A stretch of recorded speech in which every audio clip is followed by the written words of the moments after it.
जिस दवाई से लोगों की जान बचनी थी, वही दवाई अब लोगों की मौत की वजह बनने वाली थी। लेकिन सूरज और ईशा को इस बात का जरा सा भी अंदाजा नहीं था कि उनके सबसे बड़े दुश्मन ने उनके खिलाफ ऐसा जाल बिछा दिया है, जहां एक छोटी सी गलती सब कुछ खत्म कर सकती है।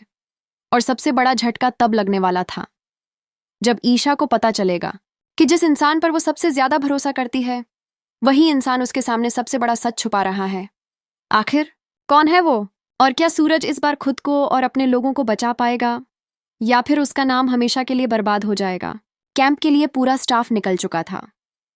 हर तरफ भागदौड़ मची हुई थी। कोई दवाइयों के बॉक्स संभाल रहा था तो कोई मरीजों की लिस्ट तैयार कर रहा था।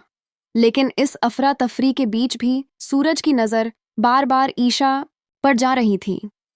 ईशा दूसरी तरफ खड़ी अपनी फाइल्स ठीक कर रही थी, लेकिन उसके चेहरे पर साफ दिखाई दे रहा था कि वो अब भी सूरज से नाराज है। तभी मिश्रा जी धीरे से सूरज के पास आए और मुस्कुराते हुए बोले, सर, एक बात पूछूं? आप दोनों जितना लड़ते हैं ना, उतना तो शादीशुदा लोग भी नहीं लड़ते। मिश्रा जी की बात सुनते ही सूरज ने गुस्से में उनकी तरफ देखा और बोला, मिश्रा जी, काम पर ध्यान दीजिए। लेकिन मिश्रा जी कहाँ मानने वाले थे।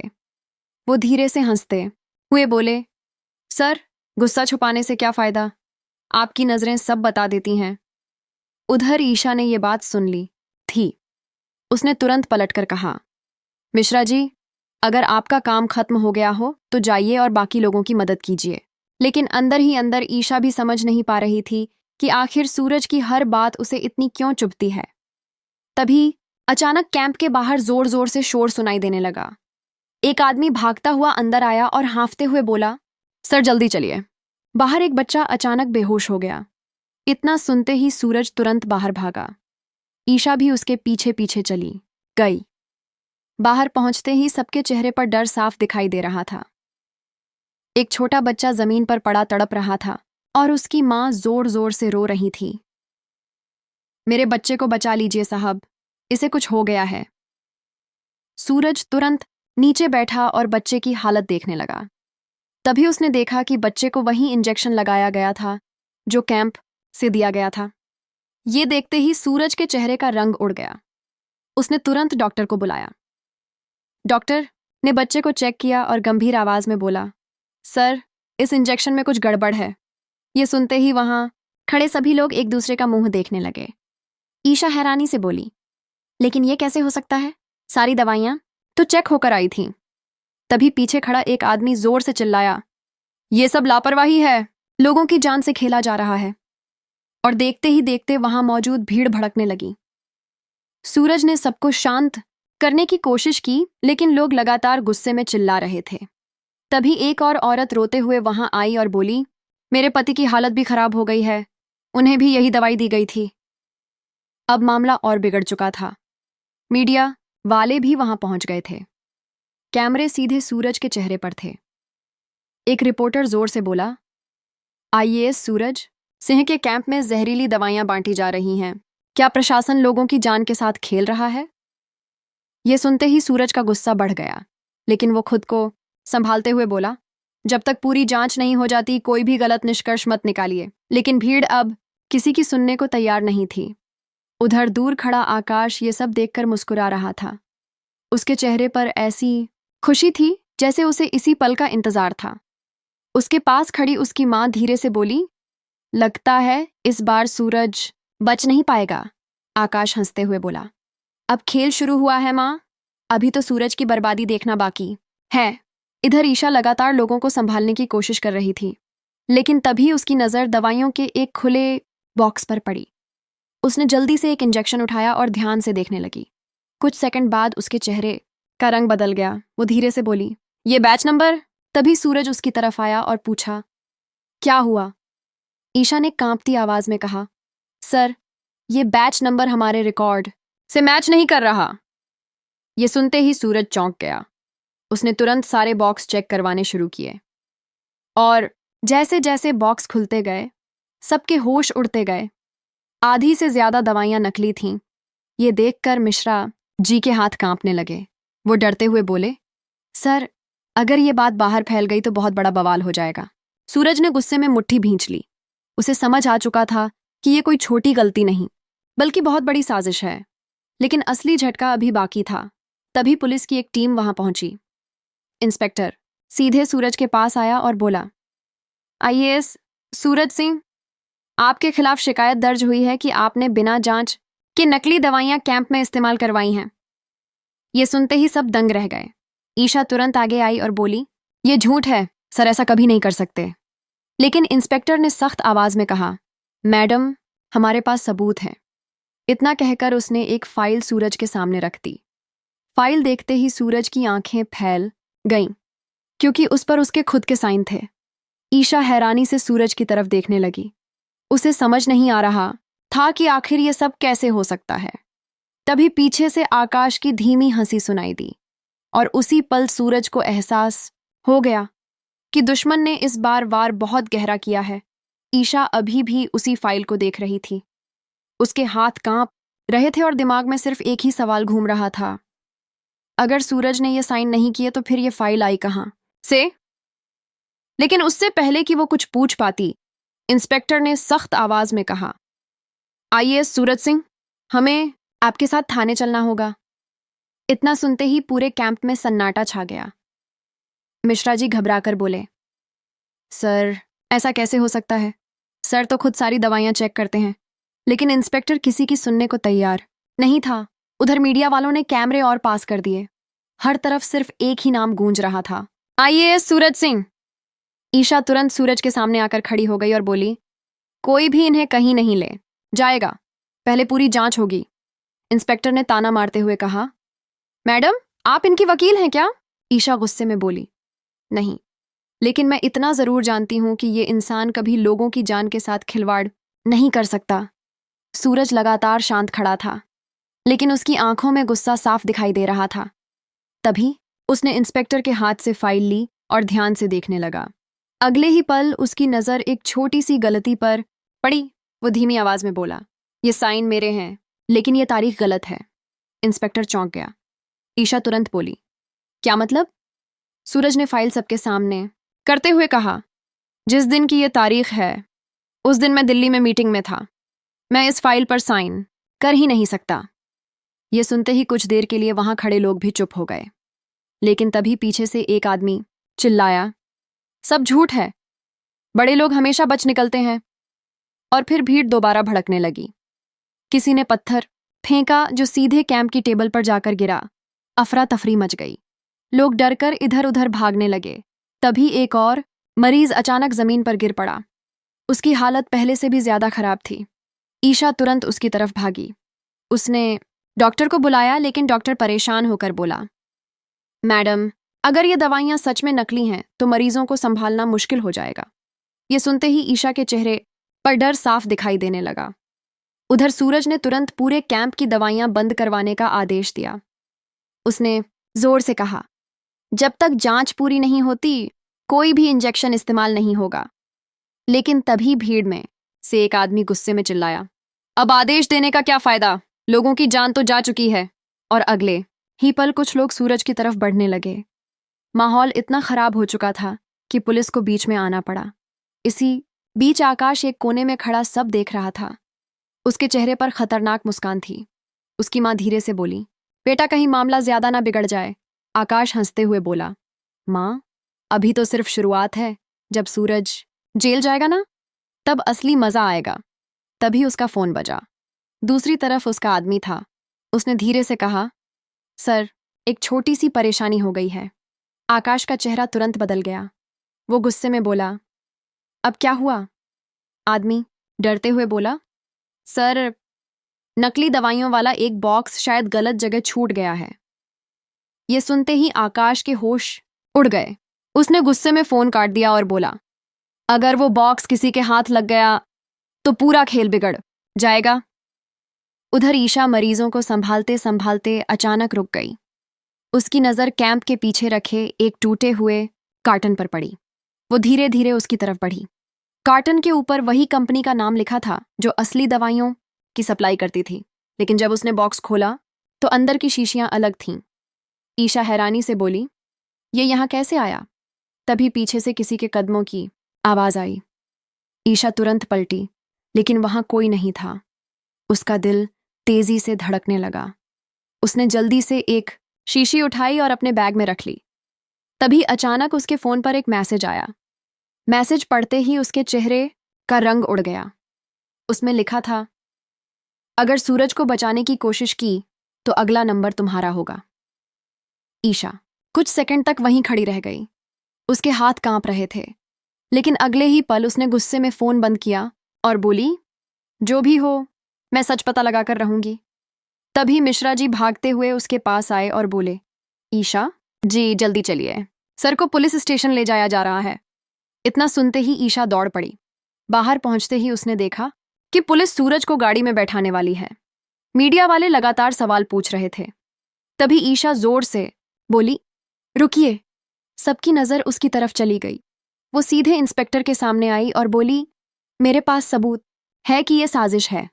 इंस्पेक्टर ने शक भरी नजरों से पूछा, कैसा सबूत? ईशा ने अपने बैग से वो शीशी निकाली और कहा, यह दवाई कैंप के रिकॉर्ड में नहीं है। इसका मतलब किसी ने असली दवाइयां बदल दी हैं। ये सुनते ही सूरज पहली बार थोड़ा चौंका। इंस्पेक्टर ने तुरंत शीशी अपने हाथ में ली, लेकिन तभी भीड़ में खड़ा एक आदमी चुपके से फोन पर किसी को मैसेज भेज रहा था और वो मैसेज सीधा आकाश के पास पहुंचा। मैसेज पढ़ते ही आकाश गुस्से में बोला, ईशा तुमने गलत चाल चल दी। अगले ही पल उसने अपने आदमी को फोन लगाया और सिर्फ इतना कहा, जो करना पड़े करो, लेकिन वो शीशी पुलिस तक नहीं पहुंचनी चाहिए। इधर इंस्पेक्टर शीशी लेकर जांच के लिए जाने ही वाला था कि अचानक जोरदार धमाका हुआ। पूरे कैंप की बिजली चली गई। हर तरफ चीख पुकार मच गई। लोग डरकर भागने लगे। अंधेरे का फायदा उठाकर किसी ने इंस्पेक्टर के हाथ से वो शीशी छीन ली। ईशा जोर से चिल्लाई, कौन है? लेकिन अंधेरे में कोई दिखाई नहीं दे रहा था। तभी अचानक किसी ने ईशा का हाथ पकड़कर उसे पीछे खींच लिया। ईशा डरकर चिल्लाने ही वाली थी कि तभी एक जानी पहचानी आवाज आई, चुप रहिए, आपकी जान खतरे में है। आवाज सुनते ही ईशा की आंखें फैल गईं, क्योंकि वो आवाज खुद सूरज की थी। अंधेरे में सूरज ने ईशा का हाथ कसकर पकड़ा हुआ था। चारों तरफ अफरा तफरी मची थी। लोग भाग रहे थे। पुलिस वाले टॉर्च जलाकर इधर उधर देख रहे थे और मीडिया वाले जोर जोर से चिल्ला रहे थे। लेकिन उस शोर के बीच भी ईशा को सिर्फ अपनी धड़कनों की आवाज सुनाई दे रही थी। वो गुस्से और डर के बीच कांपती आवाज में बोली, ये सब क्या हो रहा है सूरज?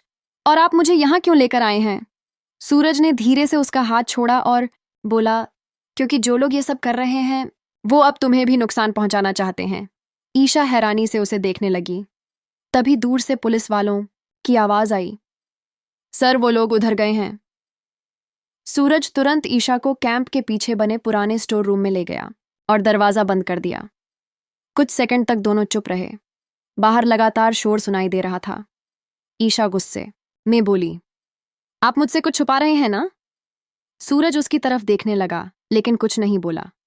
ईशा फिर बोली, पहले नकली दवाइयां, फिर आपके फर्जी साइन, और अब ये हमला। आखिर चल क्या रहा है? सूरज ने गहरी सांस ली और बोला, जो दुश्मन सामने दिखता है ना ईशा जी, उससे लड़ना आसान होता है। मुश्किल तब होती है जब दुश्मन हमारे बीच में ही छुपा हो। ये सुनते ही ईशा चौंक गई। वो धीरे से बोली, मतलब? सूरज कुछ कहने ही वाला था कि तभी बाहर किसी के कदमों की आवाज आई। दोनों तुरंत चुप हो गए। कोई धीरे धीरे स्टोर रूम के दरवाजे के पास आकर रुक गया। ईशा डरकर सूरज के और करीब आ गई। बाहर खड़ा आदमी कुछ सेकंड तक वहीं रुका रहा और फिर चला गया। सूरज ने राहत की सांस ली, लेकिन अब उसके चेहरे पर चिंता साफ दिखाई दे रही थी। उधर दूसरी तरफ आकाश गुस्से में अपने आदमियों पर चिल्ला रहा था, एक काम भी ठीक से नहीं होता तुम लोगों से। वो शीशी कहाँ गई? उसका आदमी डरते हुए बोला, सर अंधेरे में किसी ने छीन ली। आकाश ने गुस्से में टेबल पर हाथ मारा और बोला, अगर वो सबूत पुलिस तक पहुंच गया ना तो सब खत्म हो जाएगा। तभी उसकी मां धीरे से बोली, बेटा शांत हो जा, अभी भी सब तेरे कंट्रोल में है। लेकिन आकाश का चेहरा बता रहा था कि पहली बार उसे डर लगा रहा है। तभी उसके फोन पर एक कॉल आया। दूसरी तरफ से आवाज आई, सर सूरज और ईशा दोनों गायब हैं। ये सुनते ही आकाश की आंखों में खतरनाक चमक आ गई। वो धीरे से हंसते हुए बोला, अच्छा तो दोनों साथ हैं, इसका मतलब अब उन्हें ढूंढना और भी जरूरी हो गया है। इधर स्टोर रूम में ईशा लगातार सूरज से सवाल पूछ रही थी। आपको पहले से पता था ना कि कुछ गड़बड़ है? सूरज ने कुछ सेकंड चुप रहने के बाद कहा। 2 दिन पहले मुझे एक अनजान कॉल आया था। किसी ने कहा था कि कैंप में इस्तेमाल होने वाली दवाइयों पर नजर रखूं, लेकिन मेरे पास कोई सबूत नहीं था। ईशा गुस्से में बोली। तो आपने मुझे क्यों नहीं बताया? सूरज उसकी तरफ देखकर बोला। क्योंकि मैं नहीं चाहता था कि आप खतरे में पड़े। ये सुनते ही ईशा कुछ पल के लिए चुप हो गई, लेकिन अगले ही पल वो फिर बोली। और अब तो मैं वैसे भी इस सब में फंस चुकी हूं। सूरज कुछ कह नहीं पाया। दोनों के बीच कुछ सेकंड की खामोशी छा गई। तभी अचानक ईशा की नजर सूरज के हाथ पर गई। उसके हाथ से खून निकल रहा था। शायद अंधेरे में भागते वक्त उसे चोट लगी थी। ईशा तुरंत घबरा गई। वो बोली, आपके हाथ से इतना खून निकल रहा है और आपने बताया तक नहीं? सूरज हल्की मुस्कान के साथ बोला, इतनी छोटी चोट से कुछ नहीं होता। लेकिन ईशा गुस्से में बोली, हर बार खुद को हीरो समझना जरूरी है क्या? इतना कहकर उसने तुरंत अपने दुपट्टे का हिस्सा फाड़ा और सूरज के हाथ पर बांधने लगी। सूरज चुपचाप उसे देखता रहा। कुछ सेकंड के लिए दोनों सारे झगड़े भूल चुके थे। तभी ईशा धीरे से बोली, आपको अपनी परवाह क्यों नहीं होती? सूरज उसकी आंखों में देखते हुए बोला, क्योंकि मुझे दूसरों की ज्यादा चिंता रहती है। ये सुनते ही ईशा का दिल जोर से धड़कने लगा। वो तुरंत नजरें चुराकर दूसरी तरफ देखने लगी, लेकिन उसी पल स्टोर रूम की खिड़की के बाहर किसी की परछाई दिखाई दी। सूरज तुरंत सतर्क हो गया।